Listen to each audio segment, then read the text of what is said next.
don't understand. I could have had class. I could have been a contender. Hulk, go smash. Mrs. Robinson, you're trying to seduce me. Here's Johnny. Hey, motherfucker. You never go ass to mouth. Now what is so damn funny? And here we go. We will not go quietly into the night. We will not vanish without a fight. The Force will be with you. Always. But the truth! You can't handle the truth! Showtime, everybody! Showtime! Welcome, ladies and gentlemen, to the first ever For Real Movie Club. I am your moderator tonight, Chris the Dace Man Dace, and joining me are my panelists of Mike Payton. What's shaking, world? Travis Goss. Hello, hello. Michael Burhan. Hi. And Anthony Mango. Excuse me while I whip this out. Never mind that shit. Here comes Mango. It's Mongo, thank you. Ooh, and we have a fun-filled inaugural episode for you tonight. We will be discussing Mel Brooks films, so let's dive right into the action, and we'll start with 1974's Blazing Saddles, a Western comedy film directed by Mel Brooks, starring Cleveland Little and Gene Wilder. The screenplay was produced by Andrew Bergman, Mel Brooks, Richard Pryor, Norman Steinberg, and Al Ugger. That's a terrible last name to Wait, have did when you you're say anal hugger? I think so. It was close. Okay. Brooks appears in many supporting roles, including the governor and a Yiddish-speaking Indian chief. The supporting cast also includes Slim Pickens, Alex Karras, and David Huddleston. So what we'll do is first we'll go around the round table and we'll get the initial reactions to the film itself, and we will start with you, Mr. Payton. Oh boy. Well, let me just preface this by saying I developed a reputation across most of the shows that I am involved with of being the person who tries to be positive amongst things. Tonight is not going to be one of those nights. I know Mel Brooks is very well beloved, and I have a lot of respect for Mel Brooks, and I like a lot of the things he does. So it's not going to be all hate, but I also am going to have a very hard time just shooting rainbows up his butt throughout this entire thing, specifically with this movie. This movie was a absolute chore to watch. It actually took me 3 times to sit through this movie, and I've seen it before years and years ago on Comedy Central, and of course that was an edited version when I was like 10, so I don't have a lot of memories about it back then. Watching it now, though, it was just tough. I think the most recurring problem I have with Mel Brooks, and I'm going to be bringing up, is he doesn't know how to write likable characters. He knows how to write a good joke, and specifically a joke that happens right away, like a quick pun or something along those lines. He's not very good at setting up something long-term or even good running gags, and he's awful at writing characters. There's not a single character in Blazing Saddles that I liked.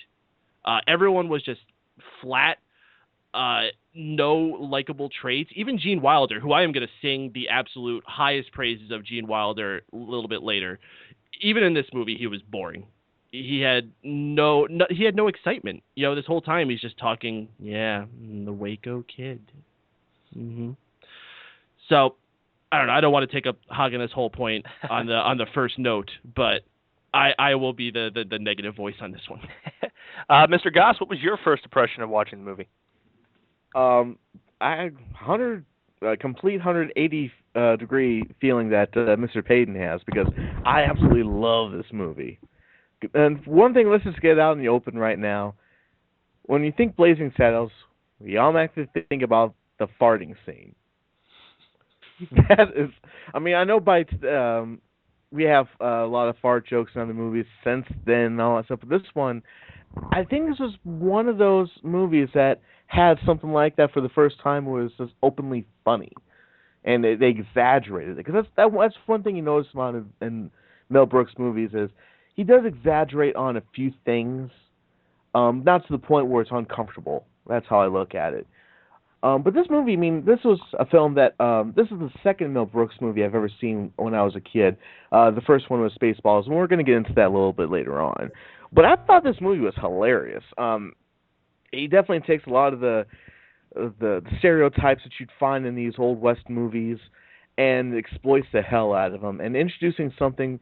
This movie actually had social commentary at that time, which is race, and which is actually still a pretty big topic, even by today's standards. But in this movie, they were introducing the fact that there's this character named Bart, who was a railroad worker. He was a black railroad worker. Boy, that just rolls off the tongue. And he's, one of the characters played by Harvey Korman, who is a phenomenal comedic actor himself. He brings this guy in as the new sheriff for Rock Ridge, and he has I can't get the words out. The story of the film really is there's this town called Rock Ridge, and these developers of the railroad are trying to build a railroad through this land, and the land is inhabited by the people of Rock Ridge, and they're trying to scare them all out so that they can take the land. They tried every method possible, and they still want to stay and fight it out. And when the sheriff was killed, they sent a letter to the governor, in which case the governor wants to try to find this new sheriff for Rock Ridge. And then what happens after that is Harvey Korman comes up with this brilliant idea of putting a black sheriff in there, thinking that everybody's going to disrespect him, they're going to leave town, and all that stuff. But a lot of things that happen in that movie are around this fact that there's a black sheriff. But he does everything to have people say that, just stay around, let's fight these people, we're going to save this town. But it's just a funny movie. I really love it. They have a lot of really great characters and everything. Okay. Mr. Burham, what was your first reaction to the film? Truthfully, it's slapstick comedy. It should be taken as such. If you're looking for story, subtext, and brilliant writing, then Mel Brooks films aren't for you. It kind of has, in a sense, it's satire. It plays to the whole sense of, let's go in there, let's be as funny as possible, let's throw in some jokes, and let's have the story revolve around the jokes themselves instead of the other way around. It even had, as Travis said, a fart joke. There's only certain movies that can get away with fart jokes without them becoming repetitive. Mel Brooks sort of cultivated the jokes and threw them in there as little nuances, in a sense. It was good. It's not the most amazing piece of screenwriting ever, but it was a laugh and a half. And finally, Mr. Mango, what was your thoughts on the movie? Well, I'm just going to keep it short here. I'm sure we're going to go in more in depth, and I'll break down all the pluses and negatives for that later on. But first reaction is I liked this a lot more my second time watching this than I did the first time, but it still is not going to be my go-to Mel Brooks movie. There's one of these movies above all the rest that it makes the other ones pale in comparison. And when we get to that, I'll talk more. But Blazing Saddles does have its positives, and it does have its negatives. Cool.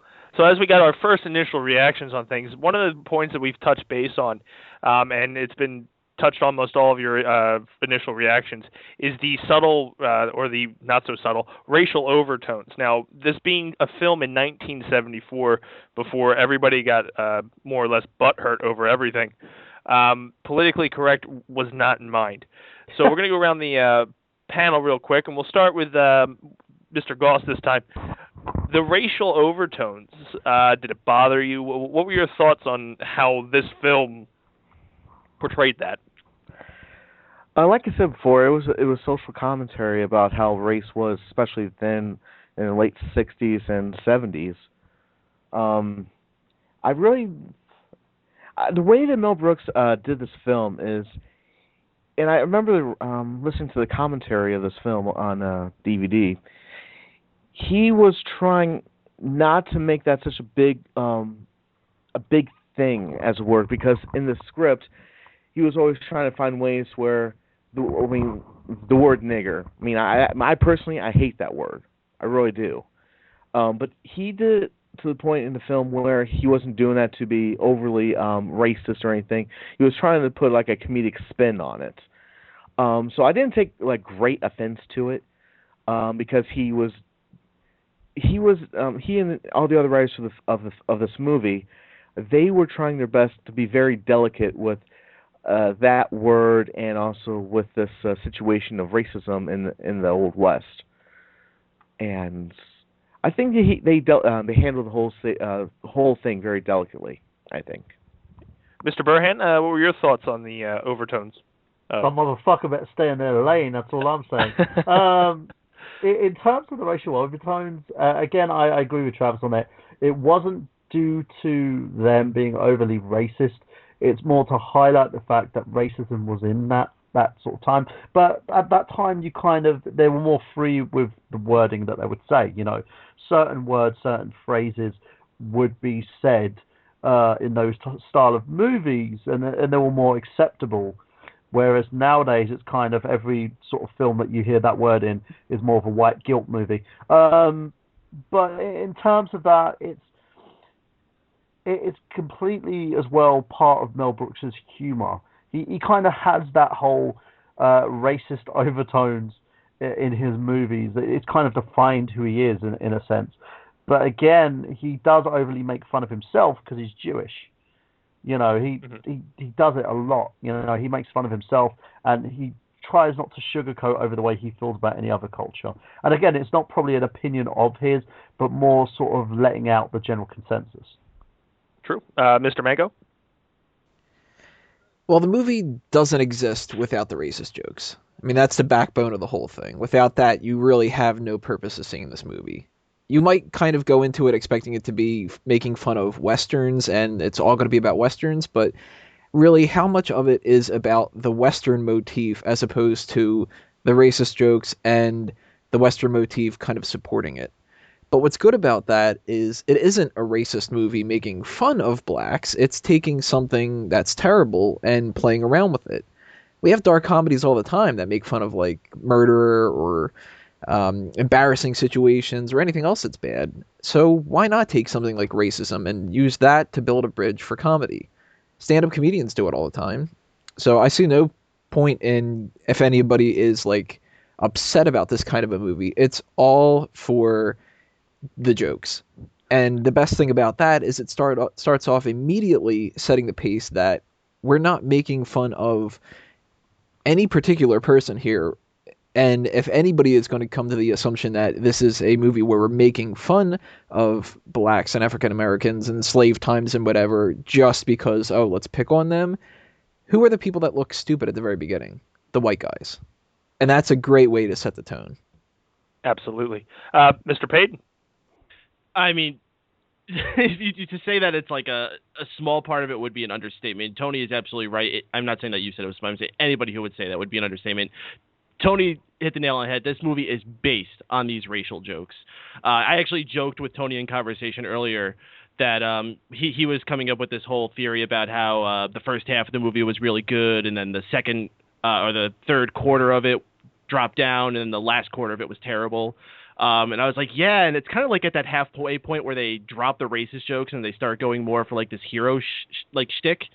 And that's kind of like where it stops being funny. Is like, am I a terrible person because I stopped liking anything about the movie once they stopped doing the racist jokes?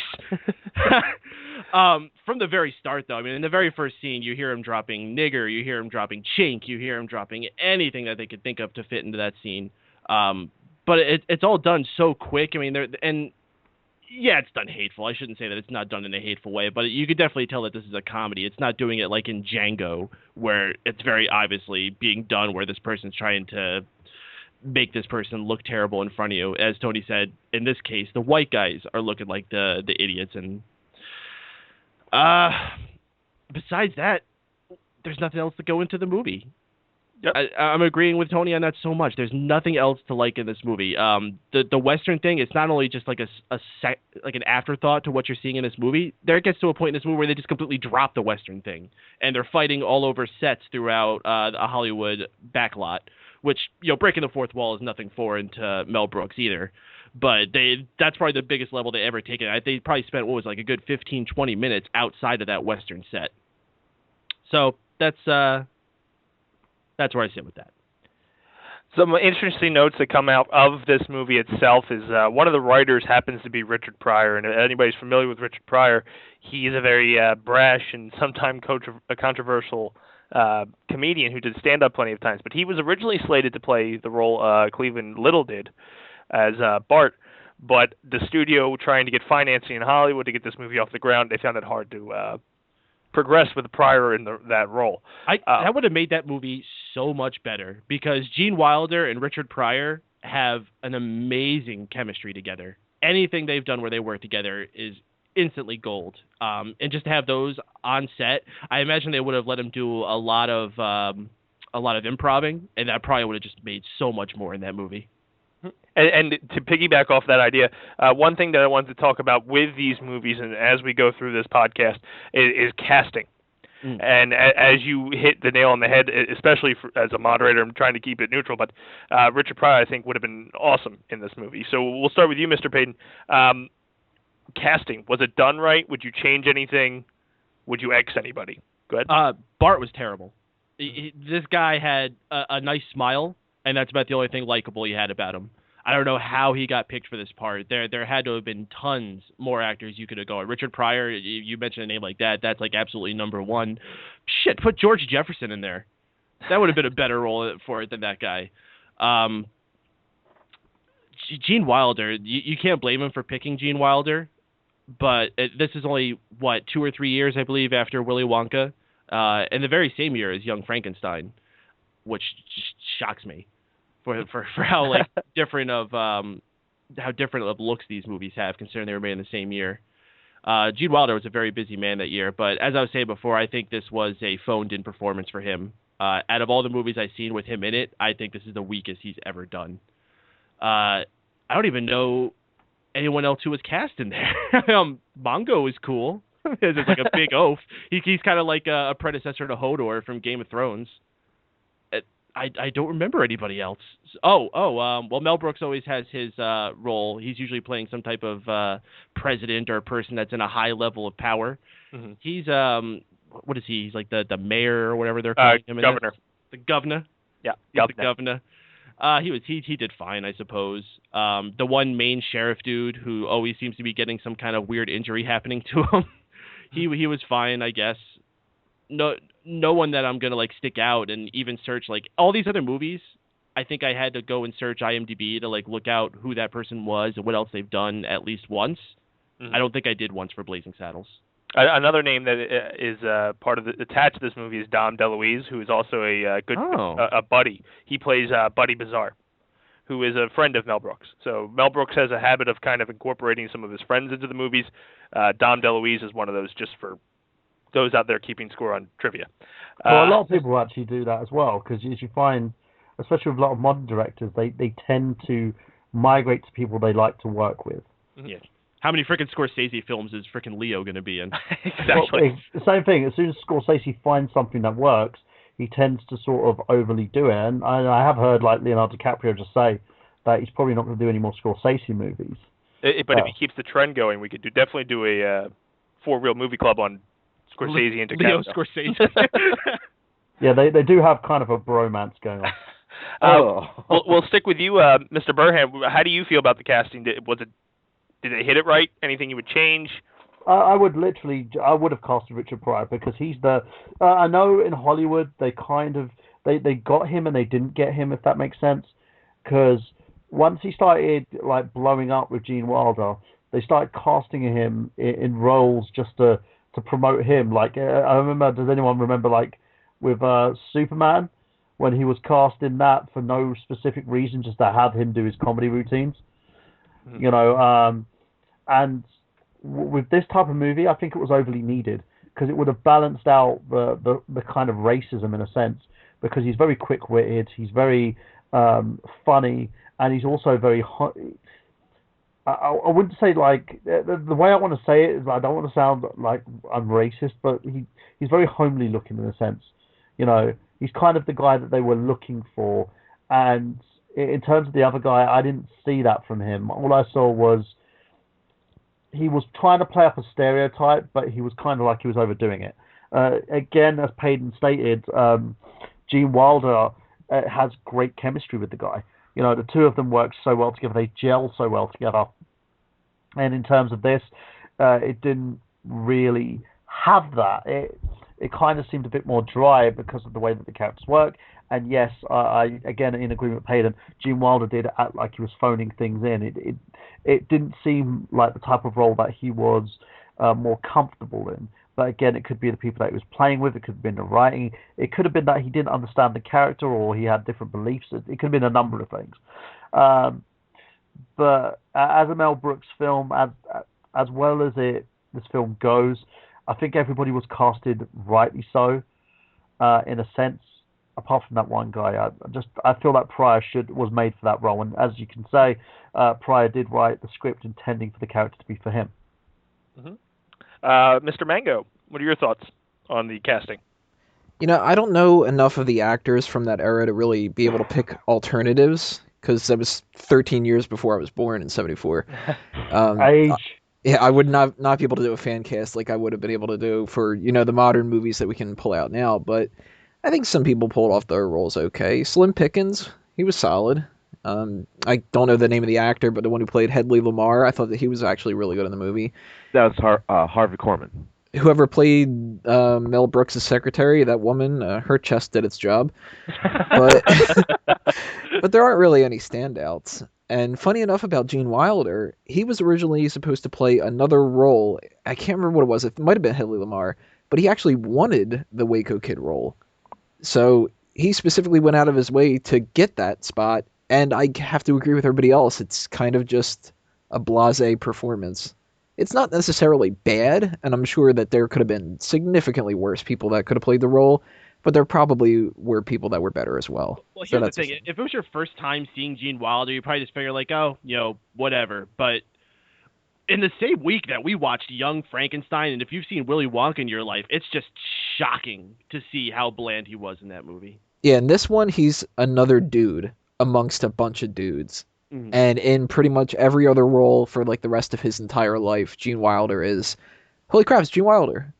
Whether it's Willy Wonka or the Mel Brooks films that he's done, or even See No Evil, Speak No Evil, or whatever the hell that is. Hear No Evil, Hear No Evil. Same thing, yeah. Speak No Evil, Taste No Evil, whatever that movie is. Yeah. But, Pay No Evil. But Gene Wilder does kind of fall flat here, and it's a shame. And lastly, Mr. Goss, what were your feelings on the whole casting? You are, when it comes to the balancing of the scales, you were definitely in favor of this movie. Oh yeah, because I'm a huge fan of this movie, and I think that they did a pretty good job on casting. And I know a lot of people were like on this panel saying that they should have had Richard Pryor playing sheriff, or playing Bart, that is. But the thing is, when you really look at Cleveland Little, who played that character, he did it with such a seriousness. And I think that was kind of smart on their part to have him to play that role, because if they would have had Richard Pryor playing that character, I really don't know if people would have taken the whole movie that seriously. That's what my feeling is on that. But I think it was pretty smart that they got Cleveland Little in there to fill that role. It's just something about it. He just brings such charisma to that character that just kind of sells you on it. Or at least it sold me very well. But in terms of Gene Wilder playing the Waco Kid, he was a second choice because what had happened, and I remember this from the commentary, that they were bringing, they had this older actor who was going to be playing that part, because they wanted originally to have an older person to play this washed-up, drunken, old, has-been gunslinger. And I believe that actor's name was Gig Young. And I remember hearing on the commentary that he became extremely sick on the set, and they had to shut down production that day. And I guess later that day, Gene Wilder and Mel Brooks got into a phone conversation, and they were talking about that situation. And Gene was like, "Well, I can come in. My schedule's pretty open. I can come in and I can play this role." And Mel was like, "I don't know. I appreciate it, but you're a bit too young for this role." This is like, "Come on, give me a chance." And they brought him in, and we know him as the Waco Kid. I don't. In terms of that role, I don't think that role defined him, in a sense. I just, I understand what you're saying, Travis, and also the whole thing about it. The film itself was supposed to be a comedy, And when you have a serious actor playing a serious role in a comedy, that very rarely works out. But at the same time, the way I view it is, wait, are you referring to Cleveland Little? Yeah. Yeah, well, I mean, there's a lot of serious actors who become part of a comedy film and all that because they come into this role with such passion for it, and they try to bring as much charisma to it, like I said before. And I think for Cleveland Little, I just think that it was a good choice to put him in there. I mean, when I look back on it and think about how Richard Pryor would have played that character, I don't know. I really don't know. I don't know if it would have been as popular as it is now, but I'm just saying that I think they did a pretty good casting job for casting that character and everybody else who was in this film. To break away from casting for a little bit and to give you some fun facts or trivia about the movie, the budget that was allotted to the film was $2.6 million, and the box office saw about $1.1 million profit. The runtime's 95 minutes, and one thing that it did do is it got a lot of awards and honors. He was nominated for 3 Oscars, Best Actress in a Supporting Role for Madeline Kahn, Best Film Editing, and Best Music Original Song. It's also earned 2 BAFTA Award nominations for Best Newcomer, Cleveland Little, the guy that 3 out of 4 said Richard Pryor should replace, or at least thought it would be a better decision, and Best Screenplay. Before we wrap up Blazing Saddles, part of our conversation this evening, I'd like to go around the horn, talk to each of one of our panelists, and just give us your funny moment or something that stuck out from the movie for you. We'll start with you, Mr. Mango. I did love the singing scene at the beginning. I loved when Mongo punches the horse in the face. That's probably my favorite part of the whole thing. And I really loved when the sheriff holds himself hostage, which, funny enough, if you look under the IMDb trivia, which is something that I'm guilty of doing for every movie that I watch, that is actually a reference to Mel Brooks holding up a store with a water pistol as a kid. Oh. There you go. Fun facts. Mr. Burhan, what was your favorite moment or takeaway moment from this film? I had none. Tell the truth. There you go. Mr. Goss, favorite moment, takeaway moments? This is one of your favorite movies? Well, we've already referenced the fart scene, but I kind of like towards the end of Rory, they have a big fight scene where it spills into the other movie studios, the other lots there on Warner Brothers. Okay, and lastly, Mr. Payton, any takeaways, funny moments, or things that you thought were just god-awful? Well, I'm going to give a couple positives before we go out on this one. First off, let me just give one shout-out to the set designs and costumes. If I want to give any positive notes to this movie, I think they really did a fantastic job making it look like the Old West with the buildings, the saloons, even the governor's office, the woodwork they had in the walls was fantastic. The costumes looked great. I think they did a smash-up job with that. As far as my favorite funny moments, I have 2. One of them is when the sheriff first showed up and everyone had their guns drawn to him, and he pulled out his gun and he held it up to him. He's like, if anybody tries to make a move, I'm going to shoot this guy. Thought that was really funny. And I think the other one I would say is specifically when they're doing specifically a part inside when they're doing that fight that's going across the entire lot, when they're getting to those ones where the top hat dancers are going and the director just comes in, cut, no, it's like this, and he does it, and then just as he's finishing, he hits his last step and he falls back into this pool of water, and he just gets up, he huffs, he's like, got it.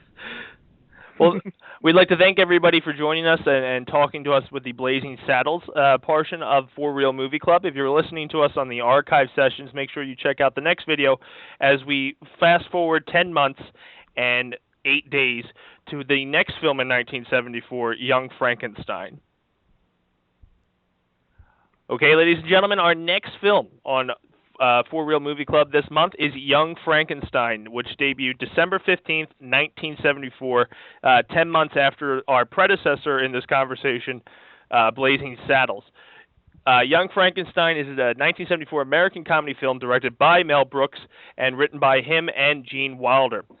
Gene Wilder also is one of the key starring actors as Frankenstein in this movie, and the supporting cast includes Terry Garr, Cloris Leachman, Marty Feldman, Peter Boyle, Madeline Kahn, Kenneth Mars, Richard Hayden, and Gene Hackman. The film is fictionally a parody of the classic horror film genre and is most notably shot in black and white. So what we're going to do is, just like we did for Blazing Saddles, we're going to go around the horn and get first impressions. This time we'll start with you, Mr. Burham. What was your first impression of Young Frankenstein? I loved it. It was, again, very tongue-in-cheek in terms of the whole Frankenstein lore, in a sense. I loved the musical bit where he did Walking on the Ritz, because it's just actually so funny. It's like it's so retarded when he has the monster just dance with him, and every time he's doing the sing song, and then the monster's like, it sounds like something Stallone would say. It was very tongue-in-cheek satire in terms of the way that they would do things in this movie. Gene Wilder added his own kind of flavor because it was more so a character that he cared about, that he loved. And he had more sort of creative input in this. You could actually show how this movie shined. I think it was one of his best roles in general in terms of the way that he played that. So, that's my perspective anyway. Okay, Tony, what were your opinions or first initial reaction at Young Frankenstein? It's a much easier film to just pop in and watch, other than Blazing Saddles and my least favorite of the bunch, Spaceballs.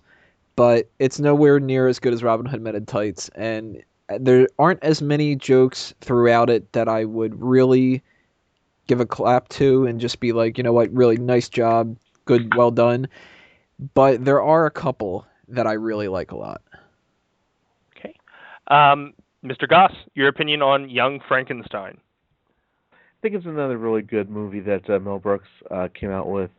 And a little fun fact about the movie itself, they actually used parts of the original set of the original Frankenstein film in order to make this. And I thought it was pretty damn funny. It's just one of those movies that I just put in whenever, and I still laugh at all the funny scenes. I think it was a very well casted film as well. I think it was just a brilliant movie, and I still highly adore it to this very day. Mr. Payton. This movie I very vividly remember seeing as a youngin'. One of my cousins had the VHS of it and popped it on, and he was teaching me of the fantastic actor known as Gene Wilder. This was my first exposure to him, and I was young. I didn't have any appreciation. I just kind of like laughed at some things I thought were funny. Maybe the monster sounded funny or something. For the most part, though, I hated it because it was black and white, and I was young. I didn't want to watch a black and white movie. What the crap? As I got older and I rewatched it more and more, I begun liking it, and I probably haven't watched it in probably close to 6, 7, 8 years, so it wasn't still vivid, or not just it wasn't as clear in my memory of every little thing about it. I just remember it was pretty good. Wow, I forgot just how fantastic Gene Wilder was in this movie. And I mean Gene Wilder, just complete opposite of what he was in Blazing Saddles. And again, I'm not going to give any credit to Mel Brooks on this. Outside of Gene Wilder and a couple other things, I thought this movie was pretty drab as well. But Gene Wilder just nails this performance. Gene Wilder was born to play Dr. Frankenstein. He just took that role to whole new heights. He is by far my favorite Dr. Frankenstein of all time. Maybe Peter Cushing would be the other one I would give in contention for him. But he was just freaking, oh my God, so good. And I guess we're going to do the casting thing too, so I'll get more about it, specifics. But holy shit, he made that movie. Can we just say that you had a Frankenstein-gasm? Frankengasm? Yes. Sounds like a horrible children's cereal. A man of a million segues when it comes to Mr. Payton, because one point you touched on in your first initial reaction was the fact that the film is entirely shot in black and white. And of the Mel Brooks films we're talking about tonight, it's the only one that was shot in black and white. So since you got the ball rolling on this conversation, we'll continue rolling on. The black and white, what turned you off about that part of the film? Or why the film was shot that way? I was just young. I didn't like anything black and white. I think the only thing I watched that was black and white was I Love Lucy at that point. I was little. I wanted bright colors and cartoons. I didn't want to watch this old, boring black and white movie from I was 6 years old, so it was like twice of my lifetime before I was born. And also, I don't want to. And also, he wanted comedic spousal abuse because I Love Lucy had a lot of comedic spousal abuse. The weird thing is, when it comes to black and white, I'm absolutely on Peyton's side. I Love Lucy was the only black and white thing I've ever watched as a kid. But we'll go into more detail. Tony, you study this. Well, not study, but you're pretty much a good person to talk to when it comes to it. Do you think the black and white added to the film or took away from it? 100% added to it. It's not a movie like Clerks where you can get rid of the black and white element and nothing changes, and it actually could have been an upgrade. I think if you take away the black and white from this, then it doesn't have that kind of a feel behind it. They're obviously making a parody of the Frankenstein movies, which were black and white, so having the same environment puts you right into the tone to be able to accept these jokes a lot more. It's a little bit weird if you were to see like a Wizard of Oz parody and it didn't have that Technicolor feel to it. Or if you were watching something from maybe the 90s and it's got modern effects to it. So having the black and white, huge bonus to this movie.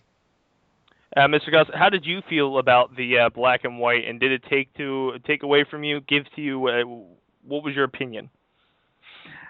It didn't take anything away from me, I think, because I mean, at the end of the day, that's how it was designed. It was supposed to be a parody of the Frankenstein movie itself. I think when I first watched it when I was a kid, I really didn't have any problems with black and white movies because I was practically raised on them. So I had no problems with this whatsoever, and I thought it was brilliant. I loved it. The presentation alone was just fantastic.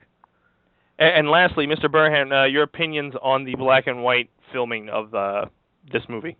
It's black, it's white. Truthfully, I didn't see that it had any issue with it. It's one of those things that if you've seen the original Frankenstein, it kind of wanted to sort of parody that atmosphere. Sort of black and white, very dark, very drab. Sort of has that whole film noirish variety to it. It's one of those things where it doesn't make or break the film in a sense. It adds to it, adds to the tone, adds to the complexity of the characters, even adds to the jokes. So I had no issue with it. It's black and white, here we go. Yay. One focal point that I think is very important for this movie and part of this man's career, not only was this film written by Mel Brooks, his co-writer on this project was Gene Wilder, and as we all know, Gene Wilder is a legend in everybody's mind, and this film itself was huge for him. To go around the panel, we'll talk a little bit more about Gene Wilder's performance, what you liked about it, what you've taken away, and how it's impacted pop culture and its legacy. So we'll start with you, Mr. Goss. When it comes to Gene Wilder, what were your key takeaways when it came to Gene and his performance? He did a whole lot of screaming in this movie. I think that's what he's known for. Is he has a perfect way of yelling out his lines and everything, and does it with such a comedic timing. That's the only thing I really remember so much of that movie, of his performance, is there are moments where he is just deadpan serious, and then there are times he's just yelling his head off. And I don't know, it's just something. I just think he does a pretty cool job in this film. Mr. Payton, your thoughts on Mr. Wilder's performance? Absolutely fantastic. This guy brought his A game. Every line that he's reading throughout this, he's putting the proper emotion to it. I said before in Blazing Saddles that the problem was that none of these characters had any depth. None of them were really likable. Very different. I had so many emotions for Dr. Frankenstein throughout this. I felt sympathetic for him. I wanted to get behind him to succeed in what he was doing. I felt his pain at what he had done and the mistake he had gotten himself into. And this movie was just all over the place. It wasn't just a comedy. This was dramatic. It was suspenseful. There was all these different elements in this movie, and I really think that this is a style that Mel Brooks should have stuck more for, rather than going down this silly parodying route, silly satire, I should say, route that he more has become known for as he's gone on later in his career. This was so unique and awesome. I would have loved to have seen more done like this, especially with more people like Gene Wilder, which I said that he's the only thing that's in there. There's other things that I would put in there as well. Igor was fantastic. The sheriff was pretty cool. Again, the sets were fantastic, which were all borrowed from lots of other things, of course. Just to have actual emotion in this made it a much easier movie to watch, much more enjoyable. It's the longest. It was almost 2 hours, which is crazy for a movie that you would normally call a comedy movie to be anywhere near that long. Mm-hmm. I think my favorite part for Gene Wilder throughout this whole thing is when the Beast initially escapes and he runs to the door and he's like, "Oh God in heaven, what have I done? What have I done?" Just Oscar worthy. And funny thing is, Gene Wilder did get nominated for an Oscar for this movie, but not as an actor. He got nominated as a writer, which kudos for him as well. I mean, maybe that's why this movie has so much better characters written inside it, is because you had Gene Wilder behind the pen on it. The movie also won a Hugo Award. It's one of the few awards that actually did win, not just get nominated for. It did win a Hugo for Best Dramatic Presentation, not comedic, but dramatic. So I think that speaks a lot for how impactful this movie is on actual emotions rather than just laughs. Mr. Burham, what were your thoughts on Gene's performance? Stellar. He was the only person I could actually see who overacted but made it sound relevant. It's basically the script was it was contextualized in that way. In a sense, he knew what levels to hit the highs, he knew what level to hit the lows, and the character was so big in a sense that it seemed like they played that whole approach on vanity, especially with the monster. He was just, it was astounding, and he kind of parodied but also put reference to Mary Shelley's sort of characters, in the sense that Frankenstein is the monster, but it kind of made it more, how can I say it without sounding like I'm kissing his ass? They made it more sort of big, like a million times bigger than it should be, but it worked. It worked exactly for the script. And yeah, he was stellar, and the fact that he didn't actually win any awards for his performance kind of just makes you sit there and think, why? And lastly, Mr. Mango, what were your thoughts on Mr. Wilder's performance? One word: earnest. He pretty much takes this as if he's playing the actual Victor Frankenstein in a serious movie, which makes all the jokes hit that much better. Great job. I don't really have too much else to say. When it comes to casting, one thing that I think is noticeable in the list of movies we're going to be talking about tonight is the lack of Mel Brooks in the film itself. Unlike his previous and subsequent films, Brooks did not appear on screen as himself in Young Frankenstein, though he did record a couple voices and portrayed a German villager in one short scene. In 2012, Brooks explained that, and I quote, "I wasn't allowed to be in it. That was the deal Gene Wilder had. He said, if you're not in it, I'll do it." And then he laughs. He also goes on to say, "You have a way of breaking the fourth wall, whether you want to or not. I just want to keep it. I don't want too much to be, a wink at the audience. I love the script." So that was the deal, and that's why there was less Mel Brooks. Now, when it comes to this film being one of Mel Brooks being a co-writer of it, we'll start with you, Mr. Goss. Almost said Mrs. I apologize. Do you think the lack of Mel Brooks made the film better, took away from the film? I really didn't care, to be honest. I didn't care if he was in the film or not. Mm-hmm. It didn't really... I mean, even if he were to have shown up in the film at some point in the physical form, it wouldn't have taken anything away out of it. The movie stands as it is, and I just...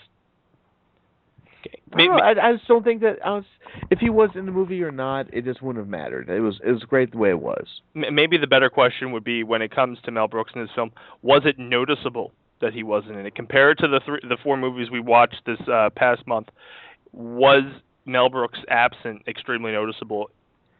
It was noticeable, but at the same time, it wasn't anything that could have. It wasn't anything that would have changed in the film if he would have been in the film at all. So I really just didn't care. I thought it was great. Tony, what are your opinions on Mel Brooks and his lower role when it comes to actually being in the film? To be perfectly honest, I totally didn't realize that he was in it. He's in it, but like not as heavily featured as he is in all his other films. But he's just a couple voices, like a cat getting hit with a dart. And well, I would have called that out. I mean, come on. Yeah. Clearly, that's Mel Brooks. And he did a werewolf in the German Villager. But part of the deal, I guess, he had with Gene was not to be in as much. Do you think it hurt the film? Do you think it made it better? Well, either or. I don't think it would have made that much of a difference. Like I said, I didn't realize that he wasn't in the movie, and that wasn't in positive or negative role. I wasn't hoping that he would pop up. I mean, I have seen this movie twice before. All these movies I've seen, and then I just rewatched recently, so keep it fresh in my mind. I couldn't remember him being in it, and watching this again, I wasn't waiting for him to pop up, kind of like doing like a Hitchcock thing where it's like, when's he going to show up? Or a Tarantino, when's he going to pop up? And that'll be really cool, but it didn't need to happen, but I'm pretty sure if it would have happened, it wouldn't have taken away anything from the movie. And it probably wouldn't have made it that much better of a movie either. It's, a hit or miss kind of a thing. Mm-hmm. Burhan? In a sense, I think it helped the movie because sometimes you've got to look at it this way. You don't want to keep putting yourself out there and in people's faces because they're going to end up getting sick of you. In terms of the text itself, in terms of the characters, let them speak for themselves instead of throwing yourself in there to let them know that you're in on the joke. So I think it helped the movie like tenfold. And lastly, Mr. Payton, your thoughts? Yeah, Mel Brooks is not exactly a shining star as an actor. I think it's cool that he finds a part for himself in his movies as long as it's something small. It's something like Blazing Saddles, I think it got overbearing. But if it's something really tiny, it's fine. Not being there at all is perhaps even better. I didn't miss him at one bit at all. To take a break in the middle of the questioning rounds and just go through some of the facts of the movie. Some of the awards and their nominations were Academy Award for Best Sound, Richard Portman and Gene, can't say his last name, but it starts with can't. Academy Award for Writing Adapted Screenplay, Mel Brooks and Gene Wilder. Golden Globe Award for Best Actress, Cloris Leachman. Golden Globe Award for Best Supporting Actress, Madeline Kahn. And the WGA Award for Best Comedy Adapted from Another Medium, Mel Brooks and Gene Wilder. The film itself was, like I said earlier in the beginning of this part of the segment, was released December 15th, 1974, with a running time of 105 minutes. The budget was $2.78 million, and it brought in $86 million at the box office. So to continue our conversation here on Young Frankenstein itself, one part we did in the last segment, and I'd like to do it here to give us a little bit more time about it since it's more of a favorable movie, and we hit place on Gene. We'll start with you, Mr. Burhan. What was your favorite moments, and what were your takeaways from this movie? My favorite moment, as I said, it was the Walking on the Ritz musical scene. The takeaway from the movie, for me, it showed comedy done right, and also in terms of Mel Brooks, it kind of made me fall in love with his comedy stylings in a sense. This was the movie that got me into his future movies like Spaceballs, for instance, and it allowed you to see exactly what he could do without having himself enter the scenes to tell the joke. He allowed the script to stand for itself. And also, with someone like Gene Wilder as well, it allowed him to stand out as an actor. It allowed him to work with the text, become his character, and it showed exactly what the duo could do. It totally put movies like Blazing Saddles to shame, for instance. And, it also allowed you to see what you could actually do on something which was a modest budget. It made a lot of money for a film that wasn't actually... nowadays you're spending like $200 million on movies just to make it look nice or to add loads of special effects. With this, they allowed the story doing the talking. Okay, Mr. Payton, what was your thoughts, favorite moment, takeaway from Young Frankenstein? Oh, gosh. One little thing that I actually kind of appreciated was the fact that to get electricity, they used kites. I thought that was a funny little thing that they did. I think my favorite joke throughout the whole movie, though, is after he first tries to bring life into the monster, and he's unsuccessful, and him, the girl, and Igor are at the table eating, and Igor says, you know what my father used to say to me in situations like this? Why don't you get out of the bathroom and give somebody else a chance? And Mr. Goss, what was your favorite moment or takeaway from Young Frankenstein? God, there's so many. Well, some have already been mentioned. The one that comes to mind is it's towards the end of the movie when he was Dr. Frankenstein. He was giving a lecture, and then one of his students was getting into kind of a brain match with him. And it culminated when Dr. Frankenstein actually stabbed his leg with a suture. And I was like, okay, he made his point, quite literally. But, yeah, that's another funny movie moment that stands out for me. Okay, and lastly, Mr. Mango? It's got to go with Igor. The fact that he calls it Igor with the Frankenstein thing is such a great joke. The hump, definitely my favorite out of the whole thing. What hump? Just such a simple joke that goes over really well. And another thing I always loved was the Gene Hackman scene with the soup and the cigar and everything like that. Hackman really does a great job in that. And it's such a thankless role. Nobody ever remembers that Gene Hackman's in this movie. Lastly, one of the last points we want to talk about as we run through within our last 10 minutes of this segment of Four Reel Movie Club is Young Frankenstein went on to be adapted as a musical by Mel Brooks with the music of Tom Meehan and lyrics by Brooks based off of this movie that it was in 1974.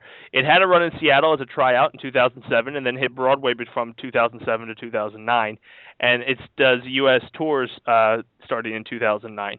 Now, the one thing that this is leading to when it comes to questions is in the world that we live in today, since creativity is slowly dying, reboots are a huge thing. Do you ever see that Young Frankenstein, and we did get a chance to talk about this on Blazing Saddles, but for Young Frankenstein, is there a potential for a reboot? We'll start with you, Mr. Payton. Gosh, I hope not. I mean, like I said, Gene Wilder just nailed his performance. Not just the role of playing young Frankenstein, but just Dr. Frankenstein in general. I would hate to see them try to redo something like this, especially unless you're going to have, I don't know, I guess you could try to get Gene Wilder involved. He's just been retired all this time. I guess you could try to pull him out of it, but I can't imagine he would want to be. Mm-hmm. So I would err on the side of no. Okay. Mr. Goss, reboot. I agree. I really hope that never becomes a consideration. I thought it was kind of strange they turned it into a Broadway musical. But that's Mel Brooks for you. But no, I hope they don't do a reboot of this, and I'd be really pissed if they did. Okay, and Mr. Burhan? In terms of reboots, I think it's better left alone. Okay, and lastly, Mr. Mango? No reboots, but you got to do a prequel of even younger Frankenstein or a sequel of older Frankenstein. Yeah, I'll buy that for $1. Jumping across the platforms there. When it comes to Young Frankenstein, like we said, and we've been talking about several times, it was nominated for a lot of awards, and this, to at least a lot of the panel here, is the first breakout Mel Brooks film that we kind of identify within the four that we're talking about tonight. To go more in depth with Young Frankenstein, there's an actor in there that later would play a role of Ray's father on Everybody Loves Raymond, Peter Boyle. How do you guys feel about Peter Boyle as the Frankenstein creature? We'll start with you, Mr. Burham. It wasn't noticeable. To tell you the truth, I didn't see the character defined as an actor. I just saw him as the creature. So he did his job well. But he didn't. How can I say it? The character was just the character. The monster was the monster, and it was a believable monster. Okay, Mr. Payton? The opposite of as I said, Gene Wilder nailed the role of Dr. Frankenstein. This is just about as blah as you can get for the role of the actual monster. Far cry from Boris Karloff and pretty much anyone else, Lon Chaney Jr., or anybody who's played that role. I would actually put that one at the bottom. Funny how you have the complete opposite of what you have for Dr. Frankenstein. Okay, Mr. Goss?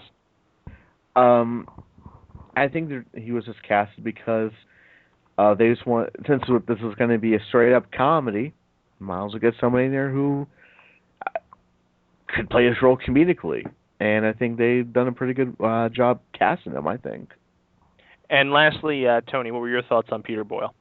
He was all right. Nothing special, nothing too bad. But it's funny that he goes on to be in Everybody Loves Raymond, and out of everybody of the cast of that, he's the one who plays Frankenstein, not Brad Garrett. Yes. You would think. Brad Garrett being so huge and just has that voice right for it. Everybody loves Raymond. Everybody loves Frankenstein. As we come up on our last 5-minute warning here of Young Frankenstein, one of the last things I want to talk about is the high praise that it gets on Rotten Tomatoes, where it has a 94% rating, and it was number 13 on AFI's Top 100 Comedies list. When it comes to a ranking system, we'll give it a 1 through 10 scale, 1 being it's terrible, 10 it's over the top, I love it, this is the greatest movie ever since Shawshank Redemption. We'll start with you, Mr. Mango. What would you rate this movie on a 1 to 10? 1 to 10 scales I'm usually tough with. I'm gonna have to go with something around like a 6-7. I think that it does a pretty good job, but it's nowhere near as high up as it ends up being. Yes, because with Rotten Tomatoes, it's 40 people that say, hey, this is the greatest movie, and then all of a sudden it's the greatest movie. Michael Burhan, 1 to 10? I'd give it an 8. Okay. Mr. Goss? I give Young Frankenstein an 8, and I guess I'll give Blazing Saddles a 9. Well, there you go. We'll touch back with Mr. Burhan and Tony real quick. What were your ratings on Blazing Saddles? We'll start with you, Tony. If I can give Young Frankenstein a 7, I would give that maybe a 5.5, 6. Okay, and Burhan? 5. Okay, and lastly, Mr. Payton, what was your rating for on a scale of 1 to 10, Young Frankenstein? My goodness. Well, Gene Wilder's performance gets a 10. The movie overall, I would give it I would give it a solid 7.5, 8. I would say if I could do halves, 7.5. If I can't do halves, then I would round it up to 8. Okay, and Blazing Saddles, since we weren't able to get it into the last segment. Oh my freaking god! I would say a 3 is generous. Ooh. So as we can see, so far in the For Real Movie Club, Young Frankenstein ranks a lot higher than Blazing Saddles. And we're going to round down our second segment for Real Movie Club. And just take a moment to let you guys know that you should check out all the programming here on Mega Powers Radio. Wednesdays at 8 p.m. Eastern Time, you can find the Daceman Show. You can find the Sports Talk Show every Saturday night, and the Raw Post Show following immediately after Monday Night Raw on Mondays nights. So that's the next show on this network tomorrow. Since we have 2 minutes left, I'd like to give a few minutes or a few moments to each guest here to plug the things that they may have. We'll start with you, Mr. Payton. Well, as you're plugging things that are going on this week on Mega Powers Radio, not just on Monday night, we're going to be talking wrestling after the Raw show. We're going to be doing a tribute to the Ultimate Warrior on Tuesday.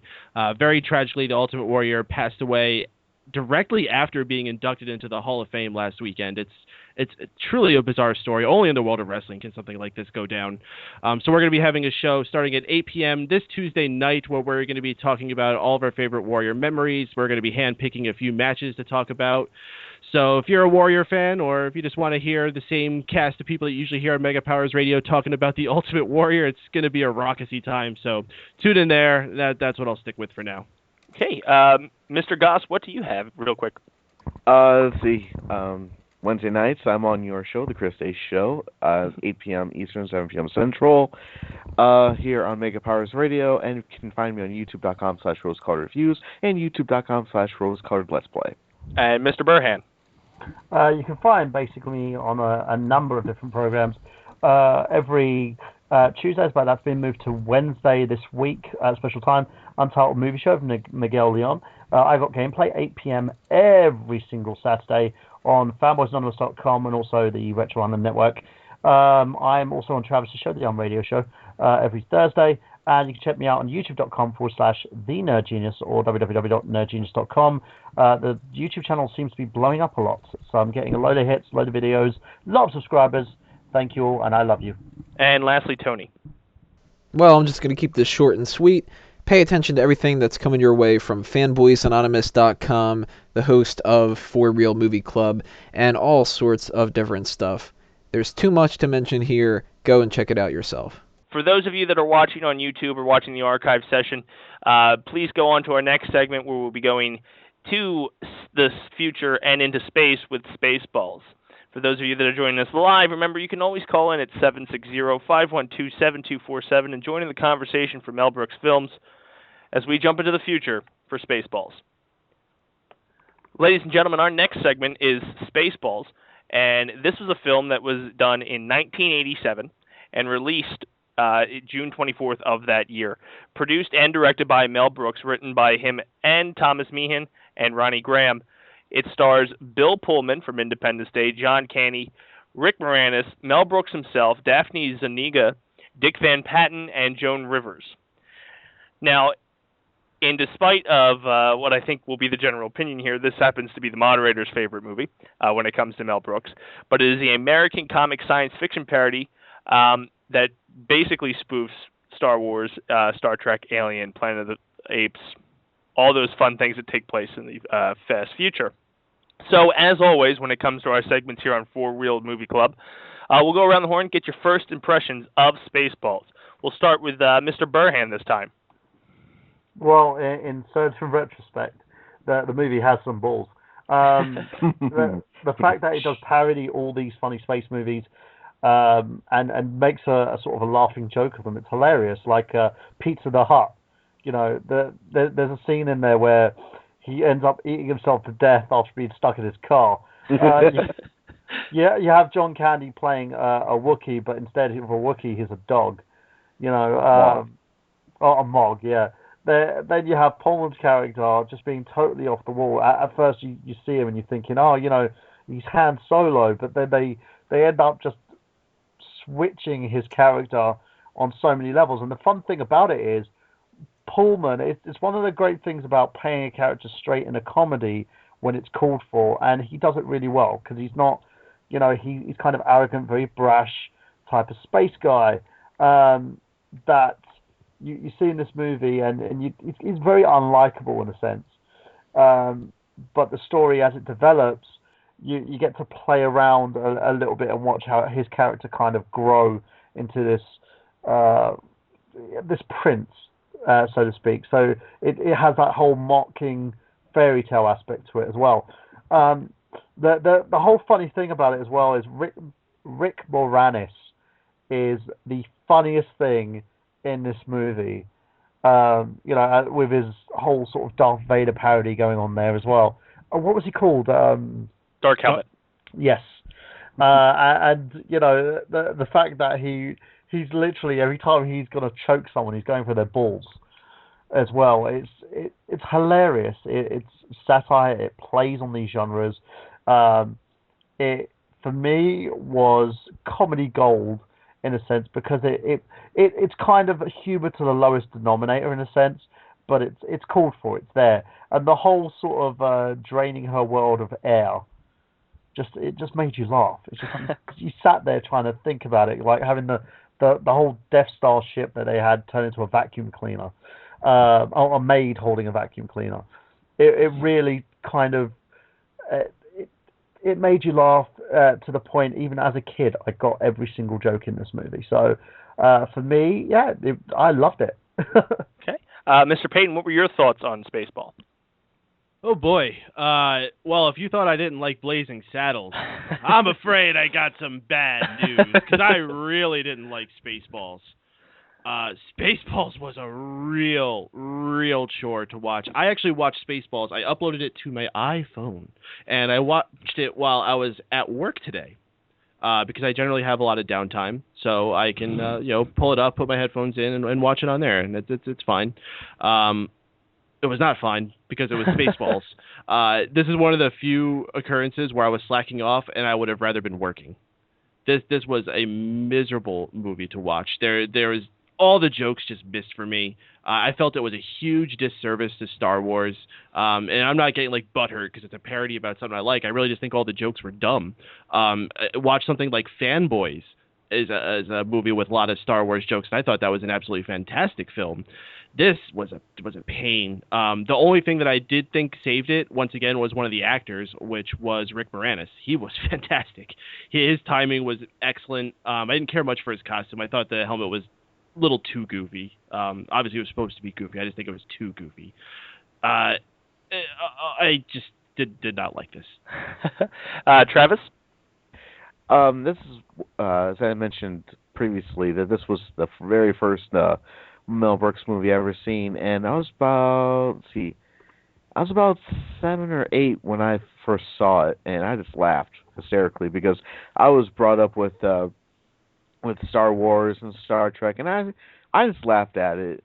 There was so many great jokes in this thing, and I think of all the Mel Brooks movies, and I know this is probably going to cause a little bit of controversy amongst the group here, this one is also my favorite because it parodies everything that is sci-fi. To me, it's a nerdgasm of sorts because it has so many great jokes.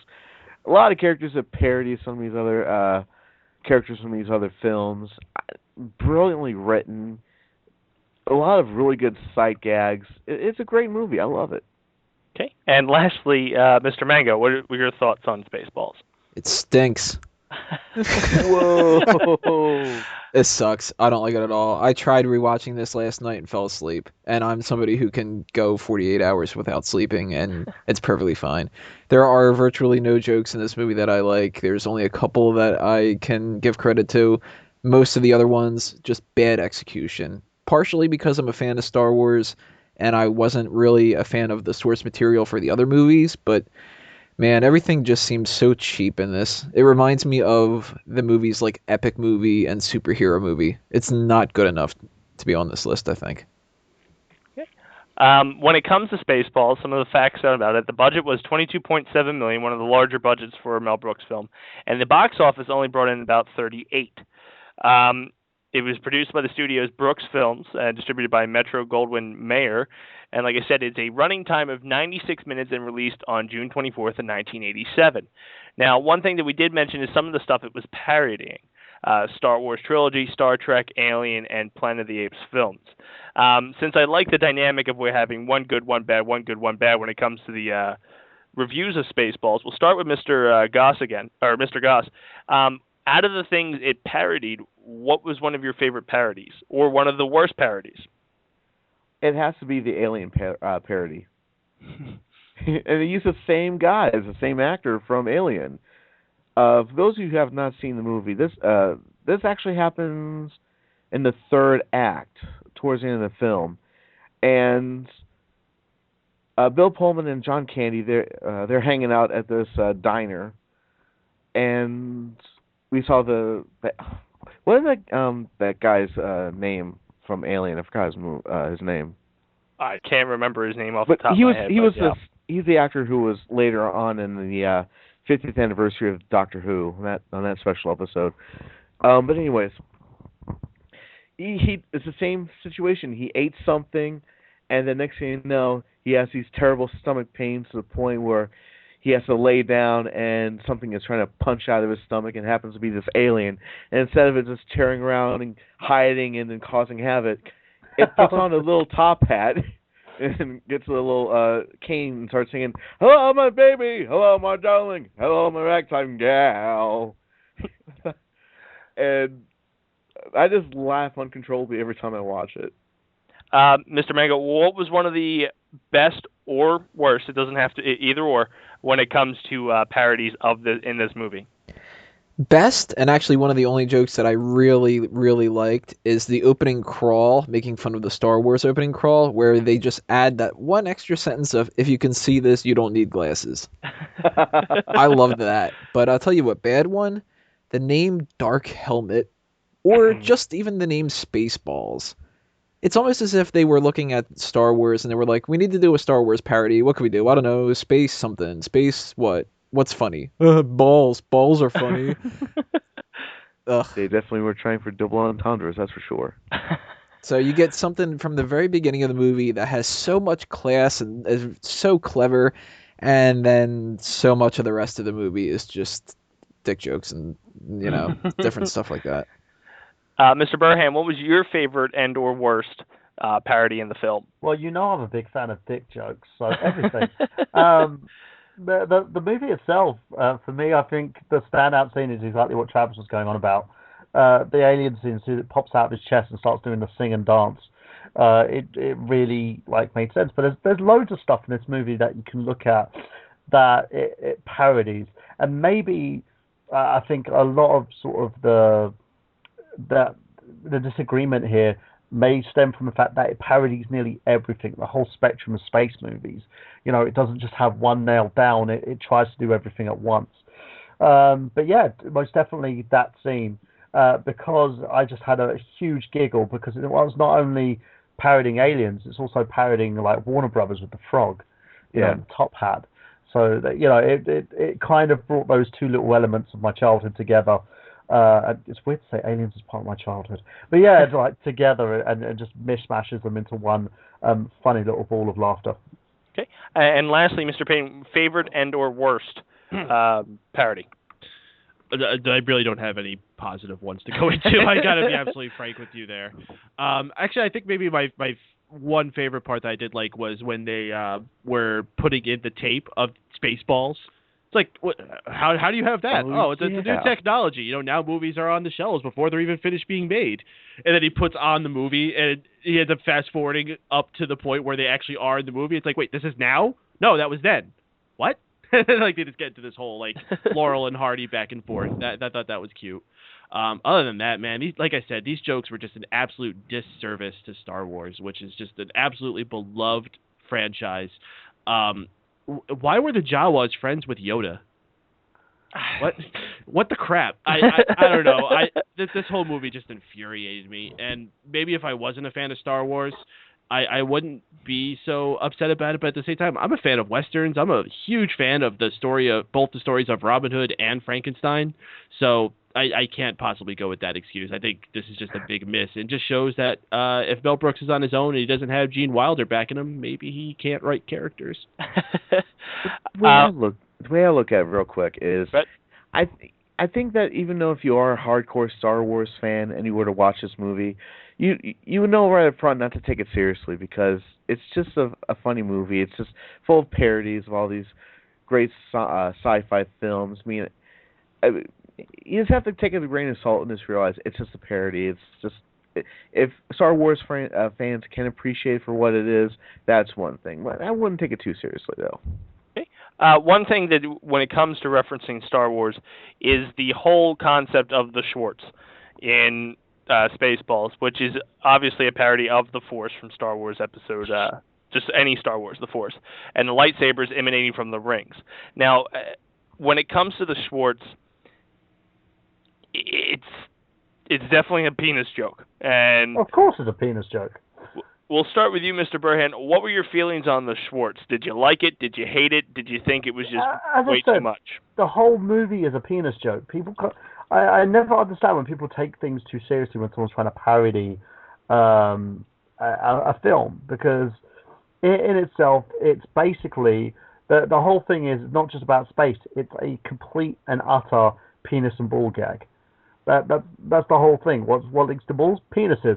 So we're going to do a penis parody. And let's talk about penises and balls, and look, your Schwartz is bigger than mine. Exactly.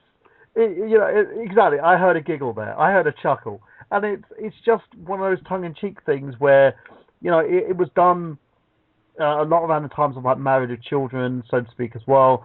It's kind of had a resurgence in our time now, where you see loads of comedy series like The League and Always Sunny in Philadelphia and stuff to consist of a load of penis and ball jokes, because of the fact that it's a cheap gag, but it's still a gag, and Mel Brooks, for the love of him, decided to do a whole movie that was just that, you know? And in your opinion, before we move on, do you think it was too much or too little? I just think it was in the middle, really. I don't think it was too much. Over your head that he just made a penis joke. Completely over your head. Sorry, I set you up for that. You kind of did. But by the way, my Schwartz is bigger than yours. Nice. Mr. Payton, your opinion on the Schwartz. Too much, too little. What are your thoughts? Way too much. I could enjoy a good dick joke occasionally, but when you're basing a whole movie just on that, you need to have more about that. I mean, you referenced Always Sunny, which is one of my favorite shows. They have dick jokes a lot, but they also have lots of other jokes. They have a lot of character humor. They have a lot of dark humor. They go all over the place. This movie is just that same joke over and over. And like I said, there's no character development throughout this. There's no story for me to get behind. And even though it's a comedy, you still have to have a situation for you to feel like there's a risk. That's the classic comedy setup. There's a person, there's a problem, and they need to get themselves out of that problem. I just didn't feel the stakes in this. It's like the princess didn't feel like anybody important. The mishmash of Han Solo, Luke Skywalker was just a douche. One of John Candy's worst roles. We were talking about people having bad roles. John Candy, who is one of my favorite comedians of all time, was just not on point in this. How many times can you make a stupid tail joke? Like, I just could not stand any of that in this movie. Of course, if you look at the whole role of the dog, though, get it? Men are dogs. But I'm sure. Well, you make a valid point, and just to keep the flowing of the conversation on the Schwartz real quick, Travis, what was your opinion on the whole Schwartz? Yeah, when I was a kid, didn't I exactly understood the whole concept about the Schwartz, well, what it really was. But it wasn't until it got to that scene where it was that Schwartz battle between Dark Helmet and Lone Star. And that's when I kind of realized, oh, so that's what the Schwartz is. Okay. Yeah, Travis seems very weird. But do you feel that it was over the top? Now, in hindsight, or at least rewatching it, did you feel that it was too much, or? I think in hindsight it could have been too much, but that also, you have to realize too that he didn't. I mean, what I perceive as it could be a bit too much, maybe in Mel Brooks's mind. I mean, this kind of goes back to a previous conversation with Blazing Saddles. Was he was trying to? It was a running gag, as it were, but he didn't make it too over the top. But looking back on it now, I think from my perspective, it was a bit too much. But that's just how I feel about it. Okay, and lastly, Tony, what was your opinion on the Schwartz? I'm not a big fan of dick jokes unless it's done really, really well. And if it's not clever enough, then I think it goes over really poorly. I'm going to kind of skip ahead here and reference something from Robin Hood Men in Tights. Pretty much the only joke in Men in Tights that I'm not a fan of and I think is done really poorly is a dick joke. And it's when they have the chastity belt and Roger Rees just looks into the camera and he goes, "That's going to chafe my willy." It's like, it doesn't take any fucking effort to do that. I mean, I can appreciate a fart joke, a dick joke, any kind of a joke if it's cleverly written. You laugh when somebody burps. Right, it is funny, like, if somebody does that kind of stuff. And it's, in the same sense, a lot of slapstick things can be funny. If somebody falls in public, I am going to laugh my ass off. Especially if it's somebody who should not be falling, like a little kid or something like that. But if you're going to make a great dad, Tony. Just right, I will. Well, if that kid falls, I'm going to laugh, but then I'll pick him back up. But in a movie, you need to be on par more than that. And something like most slapstick jokes, most dick jokes, most fart jokes, or people taking a dump or something like that, they're usually such easy jokes that I can't really give them too much credit. I think there's way too much in this movie. And if the whole movie's supposed to be built on the idea of doing dick jokes and stuff, I think they missed out a huge opportunity to make some real jokes about Star Wars. Okay. One thing that I would like to talk about, and we touched base in every segment here on our podcast this evening, is casting. Now that we're into a decade or later decade that we actually know actors that existed around the time of the movies, let's take a further in-depth look at the casting. And just to remind everybody out there of the casting, some of the people that were starring it, higher names. Bill Pullman was Captain Lone Star, which obviously is a play on Han Solo with a little mix of Luke Skywalker in there. John Candy as Bartholomew, or Barf, who played the Wookiee or companion to the Bill Pullman. Joan Rivers voiced Dot Matrix, and Rick Moranis played Lord Dark Helmet. Now, to me, those are the four key people that stick out and big names that we know. But if we were to look back, was this good casting? Was Bill Pullman a good, rugged hero? Was John Candy a good sidekick? We'll start with you, Mr. Goss. How did you feel about the casting for Spaceballs? Well, again, as I mentioned with Blazing Saddles, they casted someone who was actually someone who did like more serious roles and all that, and you would see that in a lot of these Mel Brooks movies, and we're going to talk about that when we come to our final film of the whole show. But the casting of Bill Pullman as Lone Star, I couldn't see anybody else playing him, to be honest. I think he did a pretty good job. Okay. How did you feel about John Candy, Dot Matrix, and all them, the other characters within the movie? Well, I was a huge John Candy fan when I was growing up, and I still am today, even though he's long since passed on. They just hired a lot of comedians to play these various roles, and I thought John Candy, in my opinion, I think he did a pretty good job.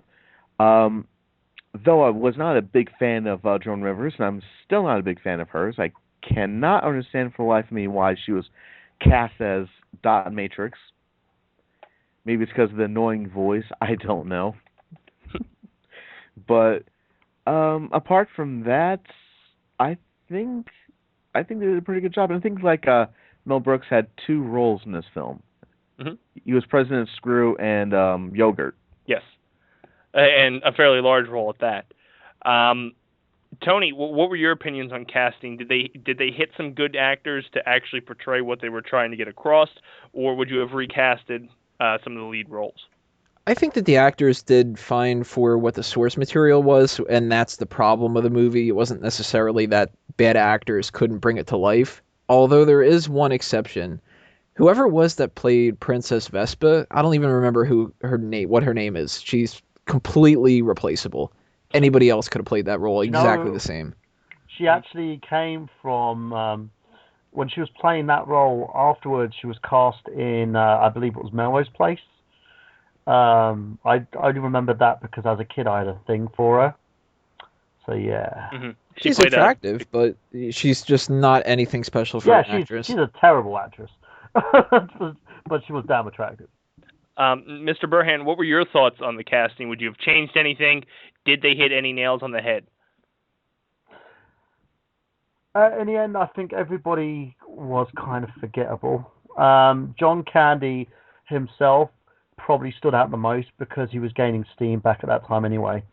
Everybody was forgettable. Oh no, you know what? Rick Moranis as well. The fact that they had him playing sort of the Vader role was kind of more, again, it was a dick joke because he was smaller. So, everyone else is taller, so you have to be a bit of a prick because he has a smaller dick than everybody else. I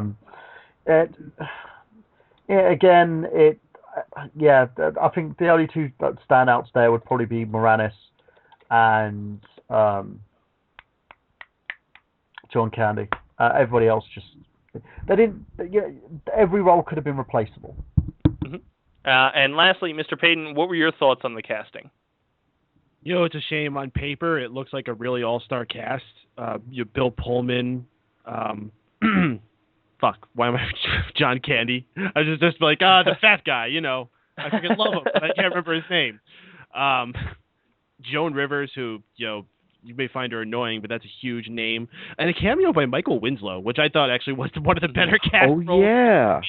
That was probably one of the best ones they actually did get in there. I did not like any of these people. I did not like any of them as they were cast. I did not feel like they were those characters. I felt like they were actors on the screen playing these roles that were scripted out there. Even John Candy, like I said, is one of my favorites. Rick Moranis is the only one that I really felt believable. He was this pipsqueak who had this real Napoleon complex, trying to get everyone to listen to him and pay attention. I like that one. Aside from that, though, all passable. I think they could have spent more time on casting and maybe gotten something better out of it. But then again, I just thought the writing in the movie sucked too, so maybe it's for the best. Didn't ruin anybody's careers. One of the next points that I would like to touch base on when it comes to this film, and he does it in a lot of his films, but to me it felt heavier in this one more so than any, is breaking the fourth wall. And for those of you who don't know what breaking the fourth wall is, it's when the film or movie or theater that you're watching reaches out and engages the audience and draws them into the story, such as talking to someone on stage, turning and going, hey, can you believe this guy? And bringing you into the action. Now, when it comes to Spaceballs, breaking the fourth wall is something they've done so many times throughout the movie and through Mel Brooks films. But the one point that sticks out is the VHS tape to find the people and where they're located. When it comes to breaking the fourth wall, we'll start with you, Mr. Burhan. Did you feel that this is better for films or worse for films? It's kind of Brechtian in a sense, because Brecht always basically looked at his characters where he wanted the audience to feel that they were watching a play. He didn't want people to submerge themselves in it. And when you're watching a comedy, you can't really submerge yourself in a comedy. You know, you have to know that the comedy itself is a parody of something that you like. So breaking the fourth wall is part of that. You know, they're like, with the videotape thing, it was funny. It was funny because they poked fun at the fact that they can't find these guys. What we're going to do? We're going to come up with something stupid, which would never in a million years happen, but we did it just so we could continue the story. You know, and I found it hilarious. You know, a little chuckle with the gag, had a nice little punchline to it as well. And breaking the fourth wall when it's needed, you know, it works. And you know, for instance, and a shout out to a character that I know you yourself like, Deadpool, breaks the fourth wall constantly. You know, but it's funny because you love the character because he does that. And that's the same in the sense of this movie, in the sense of what Mel Brooks does. He tends to do it to kind of let you know that there's a joke going on, rather than basically having you submerge yourself in something where he knows you know it's not real. Okay, Peyton, what are your thoughts on breaking the fourth wall? I think breaking the fourth wall can be done cleverly, but when done too much, it takes you out of getting yourself immersed in what's going on, which I already had a hard time getting myself immersed because the characters weren't believable. There wasn't a story I was able to get behind. So then when you overload it with breaking the fourth wall, it just makes it impossible. Okay, and Mr. Goss? I like it when movies do break the fourth wall, but I mean, it's just like what Peyton said. If you do it too much, it will take you right out of the film. But I kind of appreciate that occasionally throughout this film, like when Rick Moranis would turn to the camera and say, "Has everybody got that?" And they, I don't know, expecting the audience to grab their balls and say, "Of course you do, sir." But yeah, just little subtleties of breaking the fourth wall I can appreciate, but you know, some movies do it better than others. Okay. Real quick before we move on and end this segment on Spaceballs, we're going to go around the horn real quick and get the rankings on a 1 to 10 scale, 10 saying it's absolutely gold and 1 saying it's a turd. So we'll start with you, Mr. Burhan, 1 to 10 Spaceballs. Give it an 8. It did what it was supposed to do, made me laugh. You know, it wasn't one of those sort of pants-wettingly funny comedies, but it was still funny, especially for its time. Okay. Mr. Payton? 2. Mr. Goss? I will give this movie a 9 and the animated show a 1. And lastly, Mr. Mango? I'm going to go with a 2. Okay, so a roller coaster of rankings when it comes to Spaceballs. For those of you that are listening live, we're getting ready to roll into Robin Hood Men in Tights. Those of you watching the archive sessions, make sure you tune in for our last and final segment here on Four Wheel Movie Club, Robin Hood Men in Tights, as we get rolling into the next segment. So those of you that are sticking with us, Joining us for the last segment of For Real Movie Club, we're going to be doing Robin Hood, Men in Tights. So we're jumping ahead 6 years from Spaceballs, the last movie we talked about, to follow a musical adventure comedy film that parodies the Robin Hood story. Produced and directed by Mel Brooks, the film stars Cary Elwes, Richard Lewis, and Dave Chappelle in his film debut. Some other names that are in this film are Tracy Ullman, Dom DeLuise returns yet again, and Roger Rees as the Sheriff of Rottingham. The film itself, like I said, parodies Robin Hood, Prince of Thieves, upon which the plot is loosely structured, and is one of the last releases when it comes to our chronology of the films that we've gone over tonight. So we'll do what we've done in the last 3 segments, and which we'll do going forward. We'll go around the horn and get the opinions of what you thought of the movie first thought. Start with you, Mr. Tony Mango. This is my favorite comedy of all time. What? And it's been for as long as I can remember. Above all other comedies that I've ever seen, and I love a lot of other comedies, this is by far my favorite of all time. Okay. Mr. Gus. I really couldn't stand Robin Hood, Prince of Thieves, but when this came out, I was like, all right, finally a decent, awesome Robin Hood movie. Okay. And it was by Mel Brooks. Mr. Burhan. Laughed my arse off. I agree with Tony. It's one of my faves too. It just took the whole Robin Hood thing and the whole like parody genre to another level. It was done right. It was done very tastefully. And you know what? It really took the god-awful Robin Hood, Prince of Thieves, which I saw as a kid in the cinema and felt dirty afterwards, and turned it on its head. And lastly, Mr. Payton. I love the story of Robin Hood. I love almost every single incarnation of Robin Hood I've ever seen. Not so much Robin Hood, Prince of Thieves, but the Disney version, the original one from the 30s. I even like the Russell Crowe version. I'll go ahead and say that. I enjoyed that one. Poor man. But for a comedy to be applied to that, I thought that was really unique, and I liked a lot of what went down in it. We'll talk about the casting, so I won't nail that one now.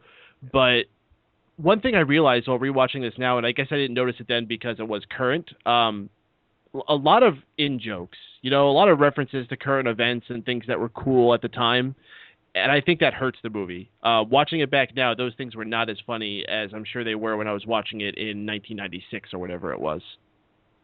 The whole Kevin from Home Alone doing the thing while slapping his face. That means nothing now.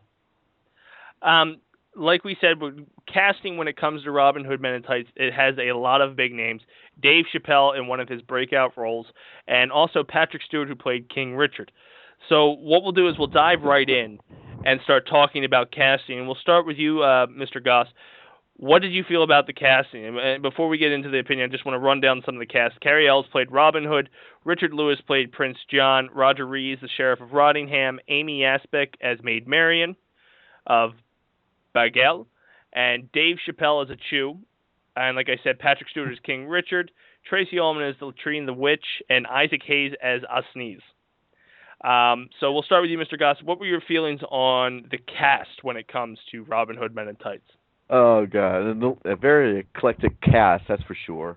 And once again, you had a very serious actor playing a comedic role, which is pretty nice. Cary Elwes, which all of us remember from The Princess Bride, turning a great performance there. And then later he was in the first Saw movie, and I think in the last one as well, I think. Yeah. But yeah, awesome movie. I love it. Great cast.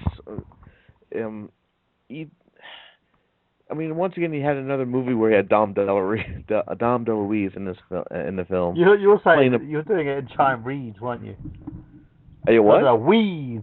You're doing it in Chinese. Oh yeah, I was.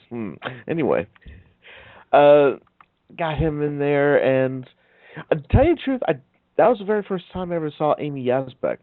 I did not know who she was until that movie came out, and I think it was around that time I was really starting to fall in love with redheads.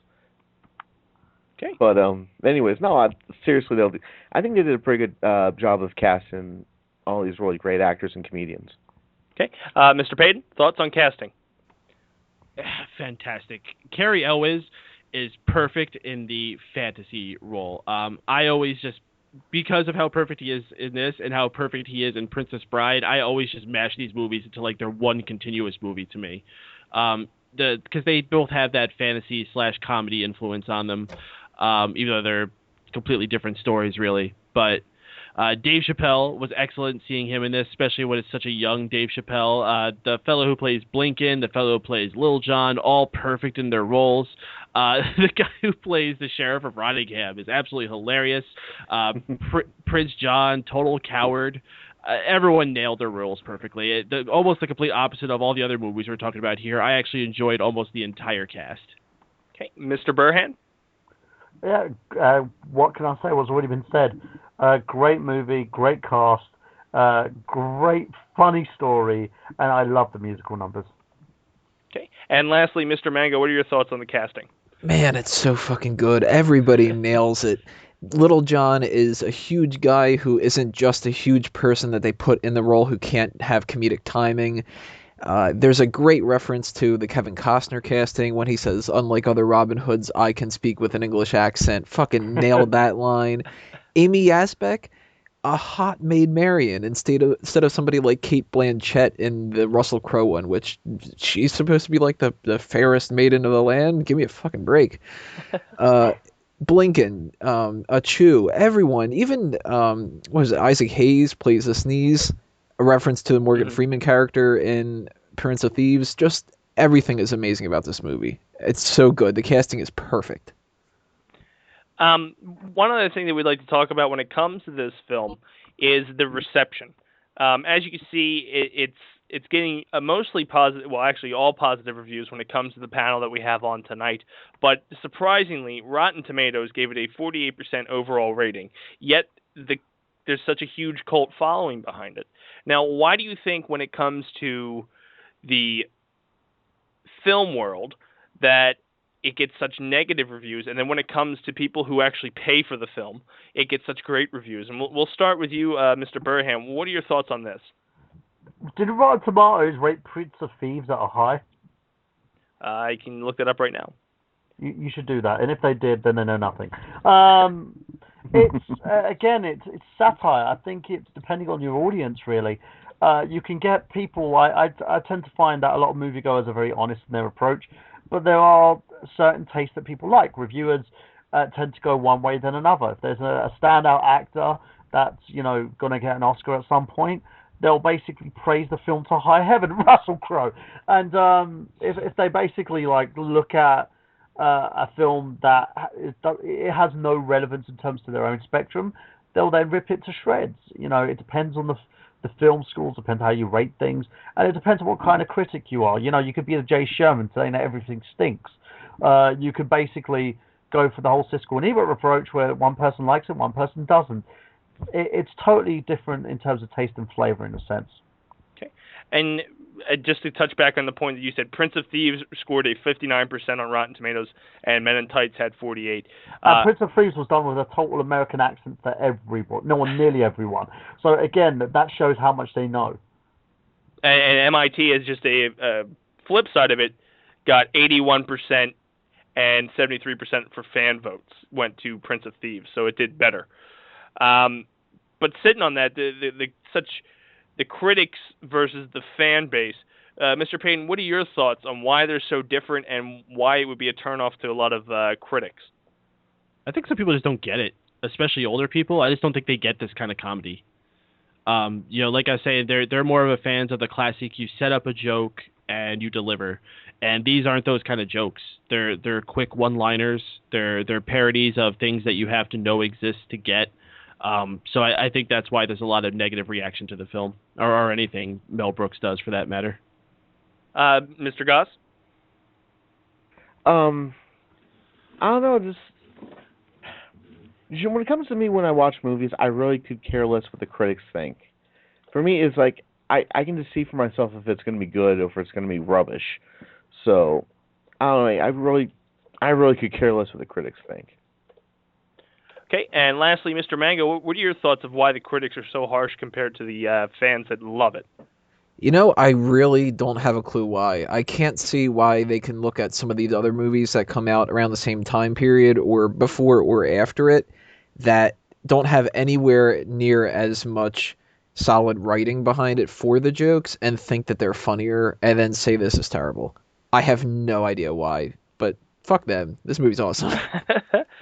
Just to give you some facts about the film, the average runtime is 104 minutes. The budget was $20 million, and domestically it brought in $35 million. The studio that released it was Gaumont and Brooks Films, distributed by 20th Century Fox, and was released July 28th of 1993. So I was alive for this one. When it comes to Robin Hood Men in Tights, and we touched base on it a little bit because of we were talking about Princess. Can't think of the damn name right now, but Cary Elwes. He seems to fit this role very perfectly, and I want to touch more base and get your opinions and thoughts on his performance as Robin Hood. And we'll go around. We'll start with you this time, Mr. Payton. What did you think of as him as Robin Hood?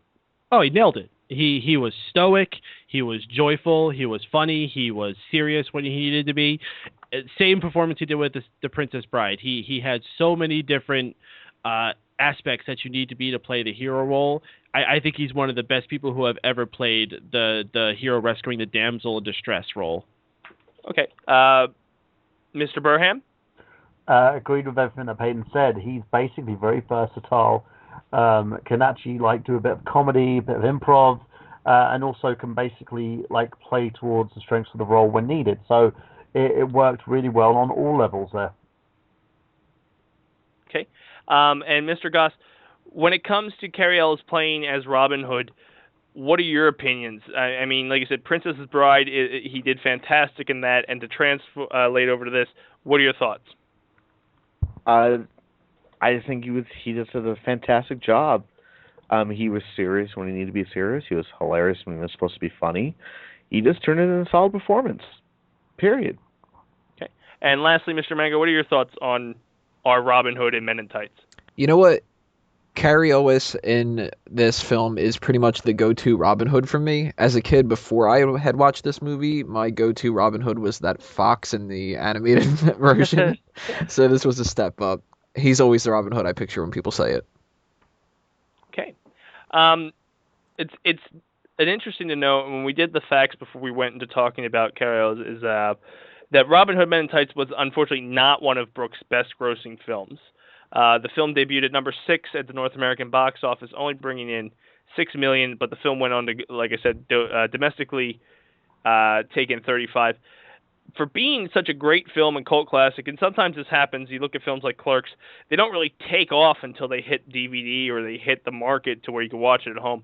Why do you think, after having a track record with his previous films, this one didn't grab audiences and put their butts in seats? We'll start with you, Mr. Goss. I don't know. That's a good question. I don't know if the studio wasn't really heavily promoting it. That could be the case. But then again, I was seeing advertisements on TV for it. I don't know. That's a kind of tough question because I really, really love this movie. I don't know. I really don't have an answer for that. Mr. Payton, any thoughts on why this could have occurred? Oh, what year did this come out again? 93. I think I know why. 1993 is widely considered to be the single greatest year in film cinema of all time. And I'm not going to go into the specifics of that, but if you just look at all the movies that were made that year, just a fantastic list. And it's going to be, you're hard-pressed to find the year. I think the other one that only came into contention was 1937 or something like that, the year that Gone with the Wind or something came out. So I think it might have had a lot of other competition, and a silly comedy movie is probably not going to have a lot of chance if it's anywhere near, say, Jurassic Park. It's not going to stand a chance at all. And I just imagine a studio not putting a lot of money into a movie like this coming out. It probably just got the most basic of posters and other advertisements. And this was probably just a movie that enough people saw in theaters were like, hey, you should go pick this up at Blockbuster. And then people started renting it, and then people started buying the VHS, and that's how it got popular. It makes sense. Mm-hmm. Mr. Burhan. Again, it was one of those movies where it didn't catch popularity in the cinema, but it wasn't part of that whole sort of trend of parodies that came out and were released in cinemas again and again and again And again, you know what type of movies I'm talking about, the scary movie culture. Anyone. This time that wasn't the kind of focal point. People never went into cinema to actually see these types of movies. They were more going in to watch the more sort of serious roles, the more dramatic roles. Prince of Thieves. Ugh. I can see the reason why it went over a lot of people's heads. Okay, and lastly, Mr. Mango, why do you think they didn't put butts in seats when it came to the cinema release? I'll give you a bunch of reasons really quick. Schindler's List, Jurassic Park, What's Eating Gilbert Grape, Sandlot, Tombstone, Teenage Mutant Ninja Turtles 3, Last Action Hero, Groundhog Day, Mrs. Doubtfire, Philadelphia, Nightmare Before Christmas, Super Mario Brothers. They couldn't stand a chance in this, and it's a shame. Yeah, they couldn't stand a chance against Super Mario Brothers. Oh, God, that hurts. Yeah, that movie was one drunken night after another. Wait. Let's just talk about that for just 1 second, all right? Looking back on it, it's easy to laugh at it, but I remember when that movie comes out, the hype that was going for it was huge. There was trading cards before the movie was even in theaters. Everybody around our age needed to see that movie. And, I mean, we could keep going on and on. Peyton nailed it when he said that it's just in this big time... I guess you could say a black hole where all these other huge movies come out and just suck all the money away from it. And it's really a shame. I mean, some of these movies were pretty bad. I can't give too much credit to Beethoven's Second or Coneheads or... Particularly a movie, Mango. I'm a huge fan of some of these movies too, like even RoboCop. I loved the RoboCop movies as a kid, but RoboCop 3, god-awful. And even something like Cool Runnings. I mean, these movies... are these huge movies for people around our age. And whether it's a Sister Act 2 or The Fugitive, there's just so many movies that came out in 93, and it just took away from it. Okay, one last thing, we're going to go through a round of the table. Like we have in all our other segments, what did you take away? What was the funniest moment? We'll start with you, Mr. Mango, since for some reason I just keep putting you last. What is your favorite moments or takeaways when it comes to Robin Hood Men in Tights? I could go on forever and ever. I'm going to try to be really quick about this and mention as many as possible. I actually do like some of the references that Peyton had mentioned earlier that are kind of dated. The Rodney King reference, where he just says, "I hope someone's getting a video of this." I love the subtlety to that, and I didn't get that at all when I was a kid. And I love rewatching this over the years to be able to get those kind of jokes. I love the references to the older movies too. The Hangman from Blazing Saddles pops up. There's the great line in the movie where Chew says, they would go, "Oh, a black sheriff," and he says, "Why not? Worked in Blazing Saddles." Great line. Igor and the Hump, and not knowing that, Prince John doesn't know he's got the mole. I did the talent show for my high school, and Days knows this because he was a part of the same thing, and we did Men in Tights, the theme song, so that's another great one. Blinken, the character in general, something like Dirty Ezio and Filthy Luca. "I will take these cotton balls from you with my hand and put them in my pocket." It's such an awkward line, and Dom DeLuise just looking at him going like, okay. I love those kind of jokes, and some of them have stuck with me so far over the years to the point where a little quick reference thing like Sheriff of Rottingham instead of Nottingham, if you ask me to say what that character is, almost assuredly I will call him Rottingham instead of Nottingham. I went through and watched Prince of Thieves a couple years ago for the first time, specifically to catch all these references from the movie that I didn't understand before, and it's just amazing. One other one that I can mention real fast is the Little John Bridge scene is fucking phenomenal. That is so fucking good. Okay, lastly, let's go around. I don't know why lastly. Mr. Payton, what are your thoughts? What's your takeaways when it comes to Robin Hood Men in Tights? One line that I repeat almost on a daily basis, and it's actually like a great life philosophy to go by, and it comes from that very scene that Tony just finished off talking about with Lil Jon and the bridge. A toll is a toll, and a roll is a roll. And if we don't get no tolls, then we don't eat no rolls. I made that up.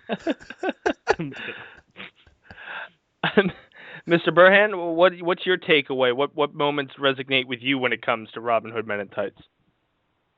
The men in tights. Yes!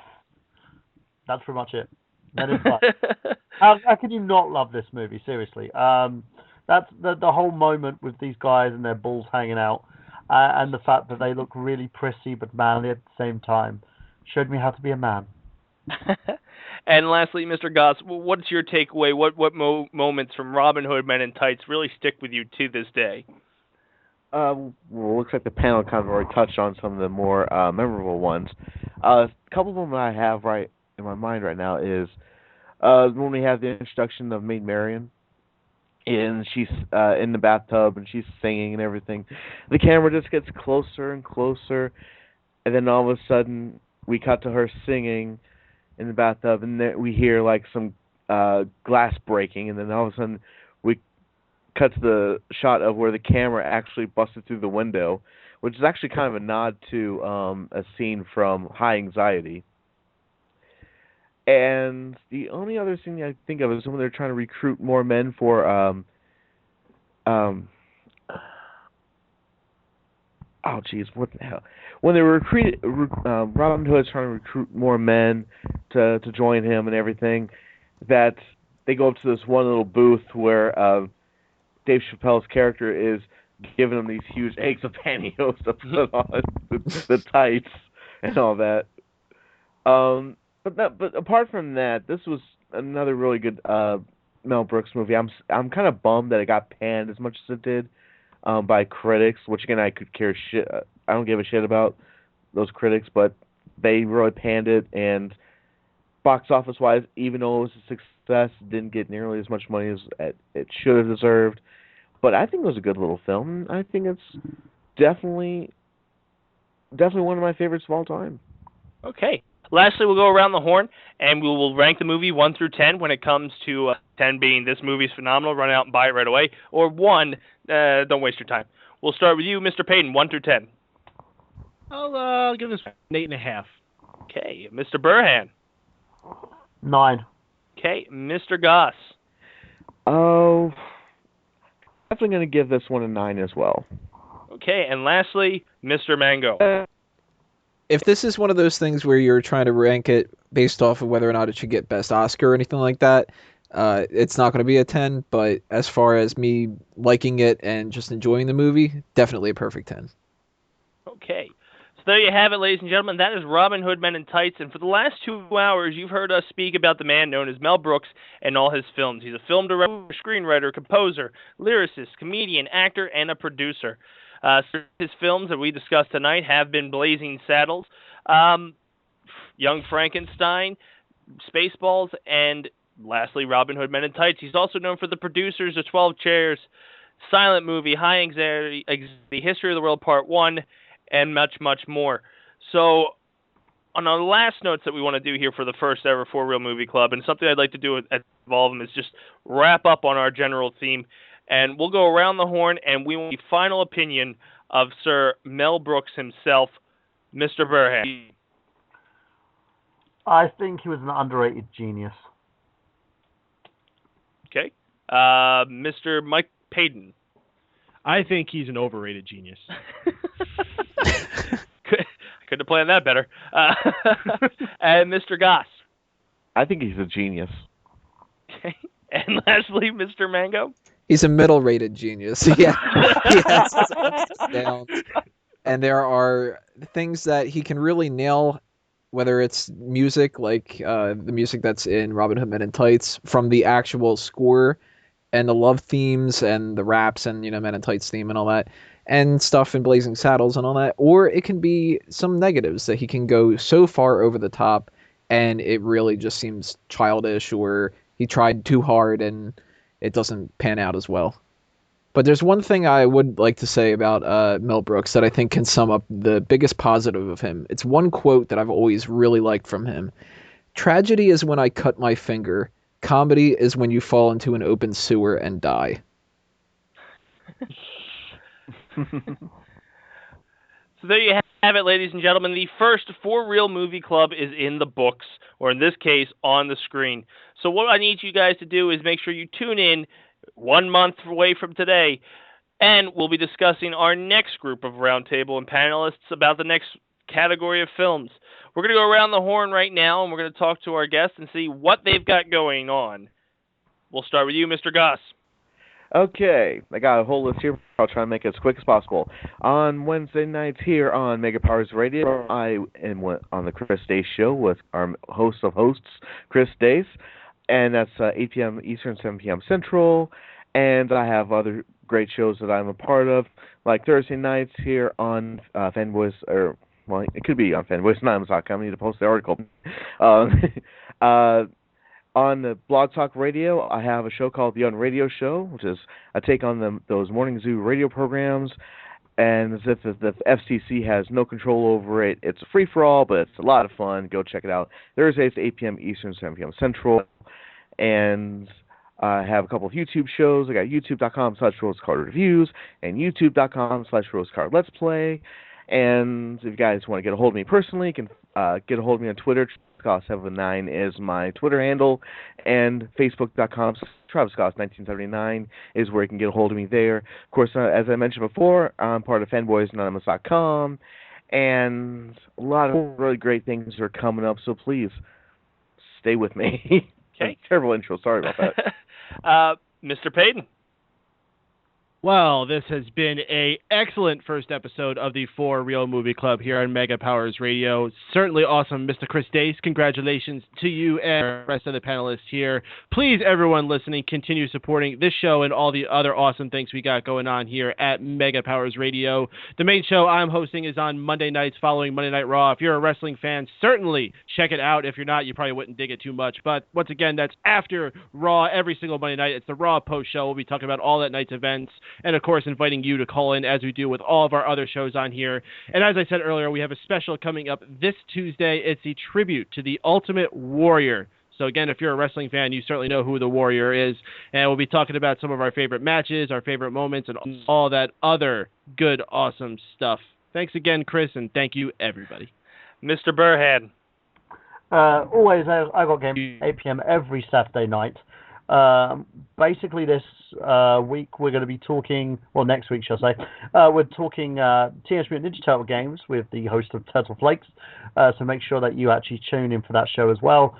And this week's show we did Nintendo Retrospective Part 2 as a continuation of Episode 7, which was a Nintendo Retrospective. We did the retro consoles. I had myself, Mr. Mike Payden, and a few other hosts on there, including Mr. Nick Abrams and Sean Mitchell as well, avid members of fanboysanonymous.com.